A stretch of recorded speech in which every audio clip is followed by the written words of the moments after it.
സങ്കീർത്തനങ്ങൾ 26. നിഷ്കളങ്കൻ്റെ പ്രാർത്ഥന. കർത്താവെ, എനിക്ക് ന്യായം സ്ഥാപിച്ചു തരണമേ. എന്തെന്നാൽ ഞാൻ നിഷ്കളങ്കനായി ജീവിച്ചു. ചാഞ്ചല്യമില്ലാതെ ഞാൻ കർത്താവിൽ ആശ്രയിച്ചു. കർത്താവ് എന്നെ പരിശോധിക്കുകയും പരീക്ഷിക്കുകയും ചെയ്യുക. എൻ്റെ ഹൃദയവും മനസ്സും ഉരച്ചു നോക്കുക. അങ്ങയുടെ കാരുണ്യം എൻ്റെ കൺമുമ്പിലുണ്ട്. അങ്ങയുടെ സത്യത്തിൽ ഞാൻ വ്യാപരിച്ചു. കപടഹൃദയരോട് ഞാൻ സഹവസിച്ചിട്ടില്ല. വഞ്ചകരോട് ഞാൻ കൂട്ടുകൂടിയിട്ടില്ല. ദുഷ്കർമ്മികളുടെ സമ്പർക്കം ഞാൻ വെറുക്കുന്നു. നീചന്മാരോടുകൂടെ ഞാൻ ഇരിക്കുകയില്ല. കർത്താവെ, നിഷ്കളങ്കതയിൽ ഞാൻ എൻ്റെ കൈ കഴുകുന്നു. ഞാൻ അങ്ങയുടെ ബലിപീഠത്തിന് പ്രദക്ഷിണം വയ്ക്കുന്നു. ഞാൻ ഉച്ചത്തിൽ കൃതജ്ഞതാസ്തോത്രം ആലപിക്കുന്നു. അവിടുത്തെ അത്ഭുതകരമായ സകല പ്രവൃത്തികളെയും ഞാൻ പ്രഘോഷിക്കുന്നു.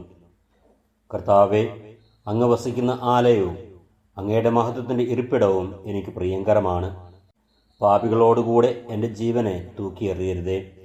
രക്തദാഹികളോടുകൂടെ എൻ്റെ പ്രാണനെയും. അവരുടെ കൈകളിൽ കുതന്ത്രങ്ങളാണ്. അവരുടെ വലത് കൈ കോഴ കൊണ്ട് നിറഞ്ഞിരിക്കുന്നു. ഞാനോ നിഷ്കളങ്കതയിൽ വ്യാപരിക്കുന്നു. എന്നെ രക്ഷിക്കുകയും എന്നോട് കരുണ കാണിക്കുകയും ചെയ്യണമേ. നിരപ്പായ ഭൂമിയിൽ ഞാൻ നിലയുറപ്പിച്ചിരിക്കുന്നു. മഹാസഭയിൽ ഞാൻ കർത്താവിനെ വാഴ്ത്തും. കർത്താവായ ദൈവമേ, എപ്പോഴും അങ്ങയുടെ ബലിപീഠത്തിന് പ്രദക്ഷിണം വെച്ചുകൊണ്ട് അങ്ങയുടെ അത്ഭുതകരമായ സകല പ്രവൃത്തികളെയും പ്രഘോഷിച്ചുകൊണ്ട് ജീവിക്കുവാനുള്ള കൃപയേകി എന്നെയും എൻ്റെ കുടുംബത്തെയും അനുഗ്രഹിക്കണമേ.